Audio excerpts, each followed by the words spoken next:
I think they feel real good. I think timing's everything sometimes, especially in a weird year. And everybody's got their dings and their nicks and their bumps and their bruises. But, right now, knock on wood, we get through today and we get on that bus tomorrow. This is the healthiest this team's been all year. I've just seen up and down the lineup, all 10 weights really progressing. And, guys like Colbray and Coleman are wrestling their best they've been wrestling all year. No weight issues at all across the board. So it's been really been a good last couple of weeks. I know earlier this week, Doug sounded off on the allocations or the pre-allocations or the way that they figured out the bids this year, and how he felt like a lot of the conferences maybe didn't get a fair bargain, or for whatever reason. I wasn't sure what you thought about, the way that those were ultimately divided up. Well, don't get me started. What time is it? 2:49, and I'd be talking till 3:49 on how the NCAA continues to screw up just about everything they touch with the sport of wrestling. They're 100% perfect on just about everything they touch with wrestling. So I'll leave it at that.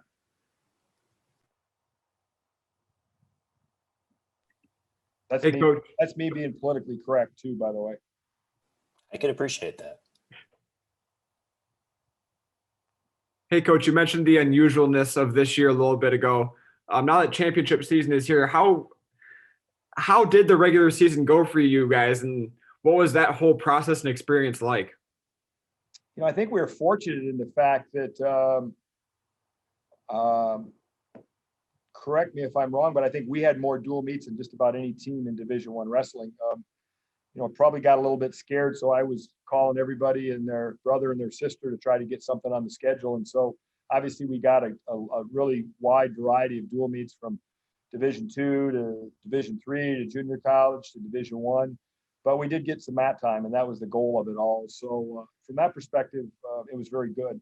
Obviously we couldn't ever get healthy and put our best team on the mat till really at the end. But you get evaluated in this sport on 2 tournaments, and we're getting ready to go to the first one.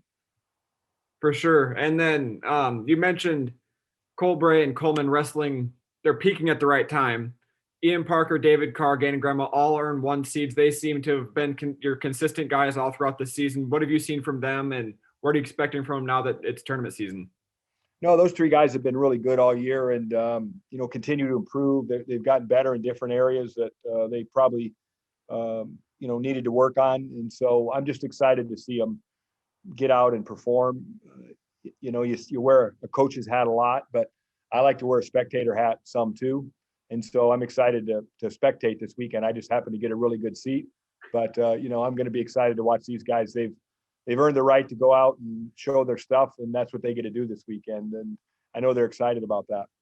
You mentioned they've improved in some specific areas. What are those areas that you've seen? Obviously, we've seen David, it seems like from my perspective, get really good on top. He's able to turn guys this year a lot more. What have you seen from those guys in the areas that they've improved? Yeah, I think David's gotten better that way as far as, some top especially. I think he's also his mindset's got a lot stronger this year in terms of just battling when he's getting a little bit tired, and scoring points and forcing himself in those third periods to separate himself, where maybe last year he would have been okay with 6-1 or 7-2. And now he's pushing to get 12-2 and tech fall and pinning guys. And, Ian Parker's has made progress just in terms of getting, being ready to go. I think, he kind of maybe reverted back a little bit, when we wrestled Missouri, and got a little impatient, but I think he knows his strengths and weaknesses better than ever. And, he's playing those cards now. And I think Gannon Gremmel's gotten a lot better on the mat too, both top and bottom. So, and, he's always an ultimate competitor. He's a good competitor. So, that's why those 3 guys are all top seeds. For sure. And then last thing for me, I think the 2 freshmen at 125 and 133, what are you telling them about championship season? How are you expecting them to wrestle? Well, those guys are both 18 years old and wet behind the ears, and we really don't even try to tell them much, because they're not able to take in a lot, because they're very limited right now, because I'm teasing them right now. But we just turn them loose and let them wrestle. We try not to talk to them very much, because they don't listen to us, but they wrestle really good. So we're just going to keep going with that and roll with them. They sure compete well. So in between, we've got some freshman issues to work out with, but when the lights come on, those guys have done a great job. Thank you. Sounds good. Appreciate it. What are you expecting to see from Julian Broderson and Isaac Judge this weekend?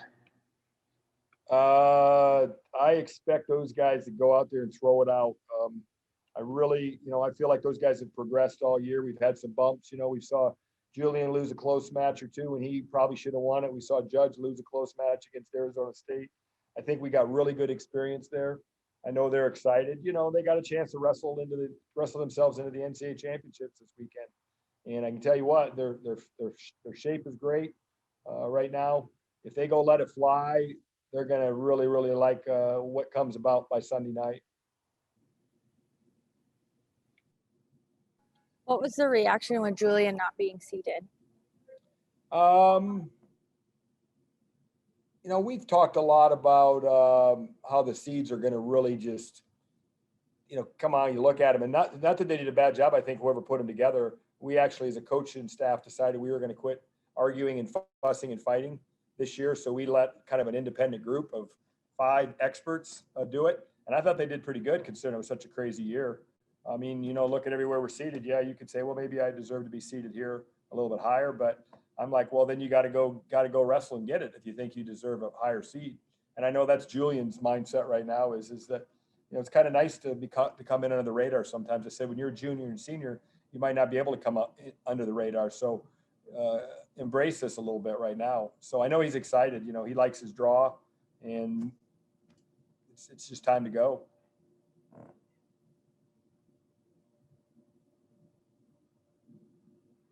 Anything else for Coach, guys? All right, got Ian Parker in the house. He got to hurry up because he likes to play Bomb Squad. So Bomb Squad's getting ready to go here. Wait, Mom.